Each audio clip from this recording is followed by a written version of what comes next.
Oi para você que me acompanha, aqui é Alex Cavalcante. Eu estou um pouquinho tarde aqui, mas eu queria trazer para você um tema bem especial sobre a polarização política nesse sentido com a saúde mental. Eu estava meditando, lendo algumas coisas e pensei, por que não trazer esse impacto que muitas vezes é positivo para uns, negativo para outros? Mas eu quero deixar uma pergunta para você. Você já sentiu que as discussões políticas, inclusive cada vez mais frequentes, tem dividido as pessoas mais do que nunca, pelo menos na nossa geração, no postergar do período de existência das nossas 4 gerações aí, se você contar? Será que as pessoas estão mais unidas ou divididas? É só fazer essa pergunta. É tempo de sarar, de reviver. Lideranças, por exemplo, como Donald Trump, que tem gerado aí tanto amor por parte de alguns, rejeição por outros, tem trazido o quê? Consequências profundas para a nossa mente, para as nossas emoções, para os nossos relacionamentos. E eu queria trazer com você hoje aqui por que essas questões mexem tanto na estrutura emocional. Vamos falar disso. Oi para você que me acompanha, eu sei que você está aproveitando esse conteúdo de mentoria clínica, eu tenho certeza que sua vida vai ser transformada com esse conteúdo. Mas eu quero apenas aqui lembrar para você algo extraordinário que é a nossa jornada Vida e Carreira, um programa completo com formações, mentoria, consultas e sessões. O meu convite é que você seja membro aqui da nossa comunidade Saúde, Paz e Bem, seja meu paciente e seja meu aluno no Instituto Neuropsicobiomedicina. Nós temos formações de várias áreas do conhecimento, como a espiritualidade, a saúde mental, a neuronutrição e os relacionamentos. Eu agradeço demais por você estar nessa jornada comigo. Como eu sempre digo, vamos em frente, juntos somos mais. Acesse os links, a gente se vê. Eu queria conversar com você sobre uma perspectiva neuropsicobiomédica, inclusive espiritual também, sobre essa temática da polarização. Por que isso estrutura e mexe tanto com as famílias, divide pessoas? Eu queria que você entendesse o impacto emocional dessa polarização. Acho que é importante introduzirmos com uma frase. A política está cada vez mais polarizada. A gente escuta isso em todos os lugares. Lideranças como o próprio Trump, eles ativam, ao meu ver, respostas emocionais muito intensas porque eles defendem intensamente, eu diria que polos, por isso que o nome é polarizado. Então muita gente acaba mexendo com a sua estrutura quando ela discorda disso. Nós não estamos falando de uma estrutura mais central, nós estamos falando de divergências. Grava essa palavra. Então por isso que algumas pessoas passam a admirar e outras a repulsar. Não é verdade? Então o impacto emocional que a neurociência pode explicar é que o cérebro responde a figuras polarizadoras, cada vez mais comuns. As pessoas estão indo para alguns extremos. Tem uma frase que eu usava há muito tempo em treinamento: visite os extremos para você saber qual é o seu equilíbrio, qual é o seu ponto. Algumas pessoas ficaram nisto, né? Eu me refiro aqui, eu não estou fazendo uma questão e tecendo comentário político, né? Até porque quem me acompanha sabe das minhas convicções e dos meus valores. Agora aqui eu quero trazer para você o viés emocional que a polarização causa e tem causado em sistemas neurológicos como o próprio sistema límbico. A área das emoções é fortemente ativado. E isso vai gerar o que, Alex? Respostas como medo, respostas de raiva, alguns, a esperança também, é possível que aconteça isso. Isso porque o cérebro processa estímulos políticos como uma realidade e um senso de sobrevivência. É isso que a gente esquece. O cérebro não distingue muito bem realidade de ilusão, lembra disso. Eu dei uma aula sobre isso na semana retrasada, falando sobre a importância de enxergarmos a ilusão como realidade, quando o ponto de vista é neurobiológico. Então, para o cérebro, uma ameaça tremenda, horrenda vai vindo. E aí, o que acontece? As promessas de segurança que esse cérebro muitas vezes precisa, não vêm. E isso vai criando um estado de alerta, porque é extremismo. Do ponto de vista do cérebro, ele entende aquilo como algo que o mundo vai se acabar.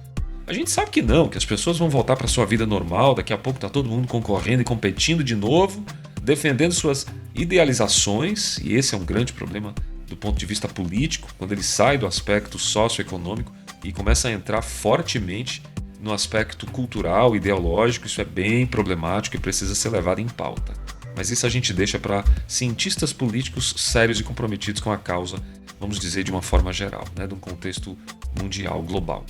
Mas aqui a gente está falando sobre as conexões neurológicas e neurobiológicas, incluindo a espiritualidade. Dessa perspectiva espiritual, uma reflexão que eu queria deixar aqui para você, né, numa ativação, posso dizer, emocional, é que afastar essa paz do nosso interior através de decisões políticas é algo que, teoricamente, a gente não deveria exercer. Eu vou lhe explicar isso de uma forma mais tranquila, entendendo que a minha visão de espiritualidade cristã, a gente acredita e aprende que nós temos que colocar e depositar a nossa confiança não em cavalos ou em homens, mas em Deus. E nesse ponto de vista, nesse sentido, isso ajuda bastante a você resolver problemas psicológicos e até neurológicos também. Porque a nossa conexão com o propósito de vida, a nossa conexão inclusive com outras pessoas, precisa se basear em princípios que geralmente, grava isso, não são princípios de paz. É isso aí. A gente defende princípios de guerra e quer que a nossa mente e o nosso cérebro estejam em princípios de paz. É mais difícil. Por isso que é essencial compreender como é que esse impacto, né, que a gente tem vivido, como que eu posso reagir de uma forma serena, equilibrada a esses, vamos dizer, jargões da polarização. De que forma eu posso fazer isso? Né? Isso é um gancho para entrarmos num terceiro aspecto aqui, que eu deixei claro para você hoje, né, o neurobiológico, o espiritual, mas também no sentido da polarização dos conflitos familiares. Alex, o que está acontecendo com as famílias? Por que o cotidiano familiar está tão dividido? O que tem acontecido? Pessoal, divisão emocional vai se refletir nas relações familiares e vai devastar histórias. É isso aí. Muitos de nós conhecemos alguém, eu não sei você, mas eu conheço gente aí que já teve discussão pesada e há muito tempo já está separado, não se falam e criando aberrações sociais na comunidade por conta disso, levando isso para dentro de casa, o que é pior. Separando inclusive filhos de pais, maridos e mulheres, separando tios de sobrinhos, netos de avós e por aí vai. Isso tudo por causa de uma frase, grave isso, diferença política. Pasmem, mas isso é a pura verdade. A diferença política está separando as famílias. Por isso que o conflito familiar tem um mecanismo. Quando os nossos valores, eu vou explicar, quando os nossos valores eles são desafiados, nosso cérebro vai interpretar isso como uma ameaça. Isso é uma espécie de modo defensivo. Por isso que a gente quer convencer o outro a se salvar. Você não está vendo que tem uma cachoeira aí, cara? Você vai cair, olha esse buraco, porque é uma realidade para essa pessoa.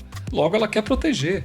E ela tenta trazer um convencimento daquilo que ela consegue enxergar na sua cosmovisão. Esse é o nome correto, né? E aí as famílias, sem entender muito isso, elas começam a criar distanciamentos, inclusive construindo mágoas muito profundas. Mas eu quero lhe dar dicas práticas aqui para você lidar com esses conflitos, tá?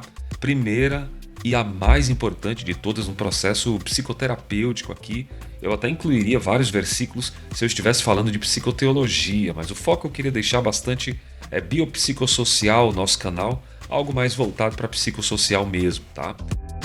Grava isso, escuta ativa e empatia. Alex, essa frase, né, tão importante, bastante. Se você não tiver uma escuta, decida ter uma escuta ativa. Você tem que querer. Eu quero ter uma escuta ativa, eu quero ter uma empatia. E aí você vai tentar ouvir o outro lado, claro, sem tentar mudar o pensamento dessa pessoa imediatamente. Lembre-se que ela está enxergando por um ângulo que você não está. Primeira coisa, tem que ter maturidade aí, tem que ter inteligência para isso, tá? E faça essa pergunta. Por que essa pessoa pensa dessa forma? O que levou ela a pensar assim? Quais foram os alimentos sociais que ela viveu? Quais foram os livros que ela leu? Que pessoas ela conversou? Quem ela assistiu? Por quem ela está sendo abastecida?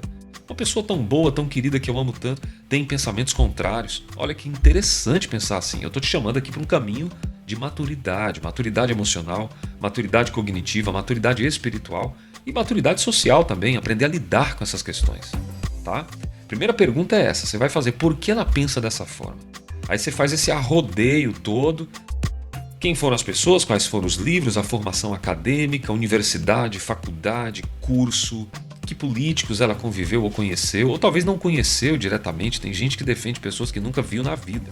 Mas eu entendo que é uma causa, é uma militância, é uma bandeira, é uma questão que envolve muito mais do que uma questão de vida, né? Como eu expliquei para você, o cérebro dessa pessoa vê isso como vida e morte. É como se a pessoa fosse padecer, ela fosse se despencar da vida.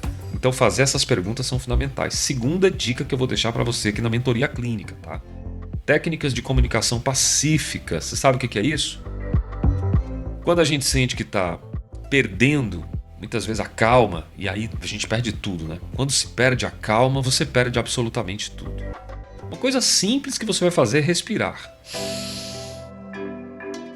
Respirando você solta, mas respira profundo. Aquela técnica da respiração que mexe, que dói o peito ali, né?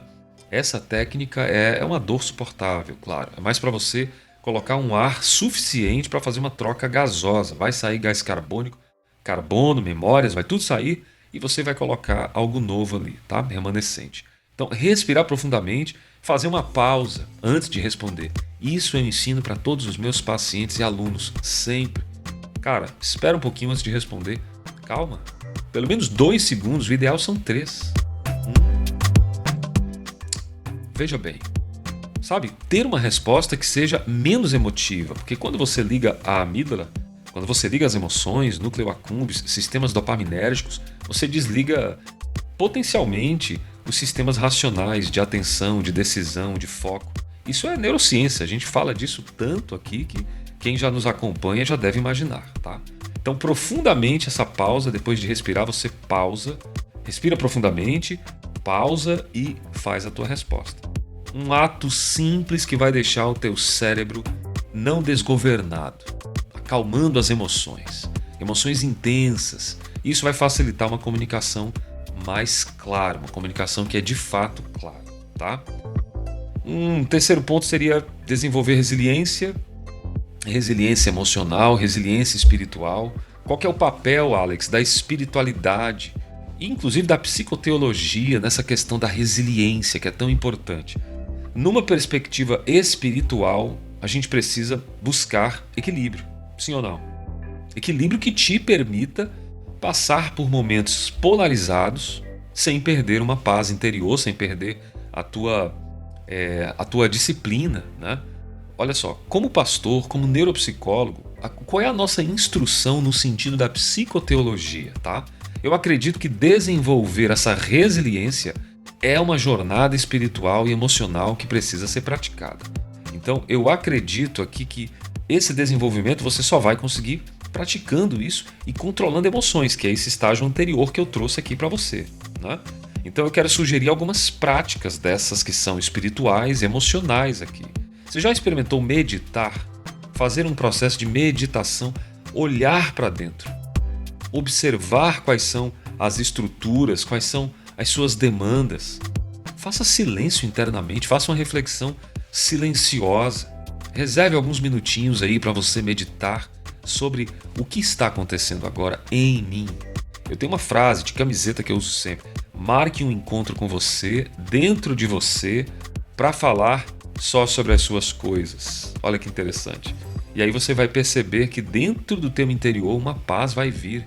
A Bíblia chama isso de uma paz que excede todo o entendimento. O silêncio é fabuloso nesse processo. E aí sim, com isso, com essa capacidade de você dedicar diariamente esse tempo, você vai começar a não se influenciar pelas oscilações externas, porque isso é imbatível quando você traz uma paz e uma respiração. Eu já fiz isso, já ensinei isso e estou garantindo para você. Calma, faça comigo agora. Respire um pouco. Aí você solta, inspira bem forte, aí você solta o ar devagar. As pessoas não sabem respirar, elas não tiram tempo para respirar. E eu quero que você faça isso. Faça mais uma vez, por favor. Respira e solta. Ensinei várias técnicas aqui, quaternárias e outras mais. Você pode pesquisar aí nos nossos links.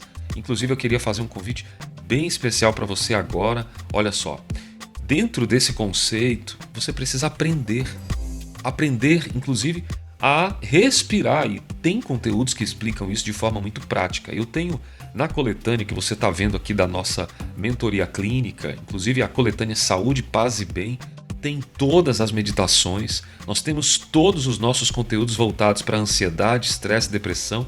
É um convite para você continuar mantendo aqui os nossos conteúdos. Se você quiser, faça parte da nossa comunidade, acesse a nossa coletânea Saúde, Paz e Bem. Nós temos todos os conteúdos aí. Inclusive, nós temos além disso também da nossa mentoria clínica, que você pode fazer eu e você sobre temas diversos, além da psicoterapia, a nossa formação que fecha esse projeto de vida e carreira. Se você quiser de verdade crescer na vida, eu sugiro que você traga para a sua vida essas formações tão especiais na área da neurociência. Seja um terapeuta, já pensou você se formar um terapeuta aqui no Instituto Neuropsicobiomedicina? Então são várias abordagens, seja membro da coletânea, você pode ser meu paciente, fazer uma mentoria profissional ou trabalhar nesse processo educativo de psicoeducação e ser um aluno do Instituto Neuropsicobiomedicina. São aulas maravilhosas, sou suspeito para falar, estudo isso há mais de 15 anos colocando conhecimento dentro dessas formações. Acho que você vai gostar do que tem por lá, ok? Então faça esse processo, aprenda sobre as técnicas de respiração. Eu tenho certeza que esse tipo de material vai transformar a sua vida de verdade. Não estou falando aqui coisa de youtuber, não é do meu feitio esse tipo, vocês sabem disso, tá? É porque eu sei que transforma, vejo isso na minha clínica todos os dias. Outro processo também que eu vou sugerir, que acabei lembrando agora, é sobre leitura de textos que vão trazer mensagens de esperança. Enquanto eu falava para você da formação, lembrando das aulas, do que a gente produz, eu lembrei disso. Um aluno chegou e falou o seguinte: Dr. Alex, eu tenho uma coisa muito especial para te falar. Eu fiz recomendações de livros lá, né? Depois que eu comecei, eu nunca achei na minha vida que eu fosse ler conteúdos dessa natureza, porque eu gosto de conteúdos muito de técnicas, científicos, que vão falar sobre as epistemologias e por aí vai. Mas ele começou a ler, inclusive, uma das literaturas voltadas ao estudo da história do cristianismo e outros falando sobre as revelações do Apocalipse, coisas que vão trazer esperança para cada grupo. E aí ele começou a ler parábolas de Jesus e ele me falou que coisa bonita você poder olhar para a esperança.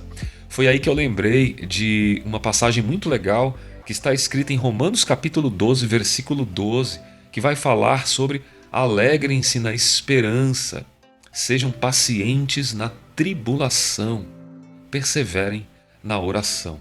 Um dos versos mais incríveis que o apóstolo Paulo escreveu ali para Romanos, e eu queria deixar para você isso. Era uma instrução para a igreja daquela época que estava crescendo ainda, amadurecendo nos princípios do Evangelho das Boas Novas, do que Jesus trouxe. Então isso tudo é uma composição de como você pode fazer da sua vida um manancial de esperança, de paz, através da leitura.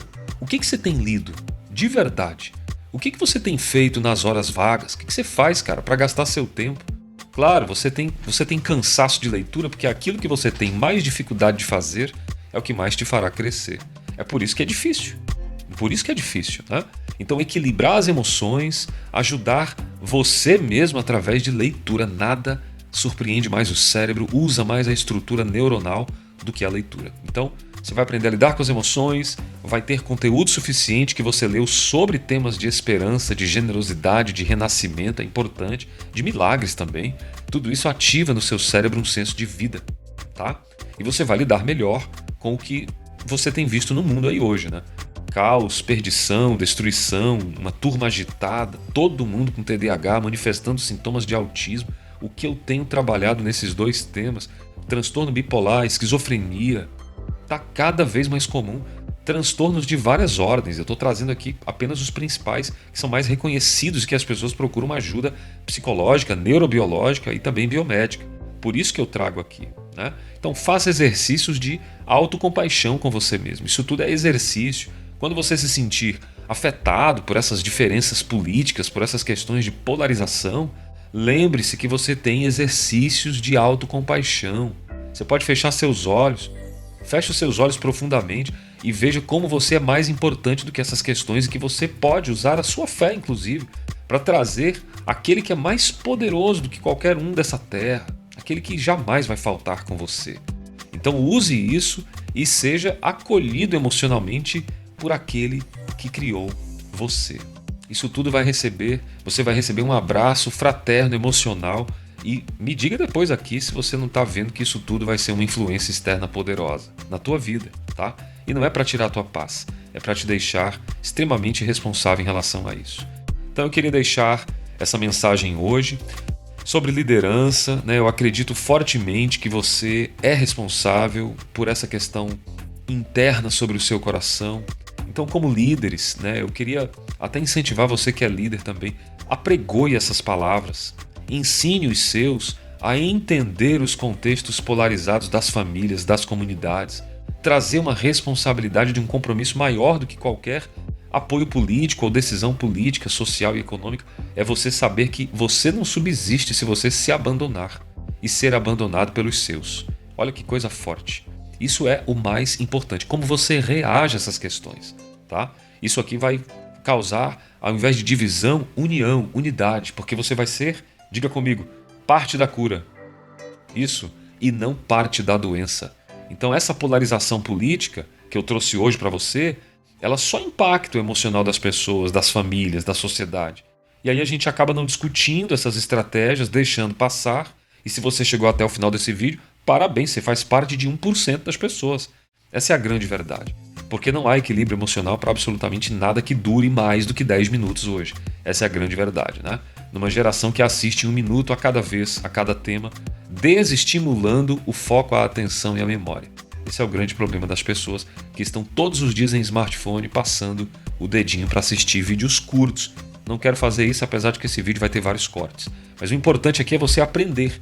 E aprender com tempo. Aprender com determinados momentos. Pausa o vídeo, pega uma água, volta. Aprenda a cuidar das suas emoções. E a espiritualidade pode ser um caminho importante, tá? Se esse conteúdo impactou a sua vida, compartilhe com alguém. Se inscreva aqui para mais vídeos, para você receber. Se você quiser, se você não quiser, fique à vontade também. É mais para que a tua vida e a tua alma seja confrontada com uma relação. Nós criamos um relacionamento aqui, eu e você, de onde eu estou e de onde você está. Tudo bem? Vamos lá? Eu desejo onde você estiver saúde, paz e bem ao seu coração. Vamos em frente, juntos, para esse mundo tão vil. Somos mais. Até a próxima.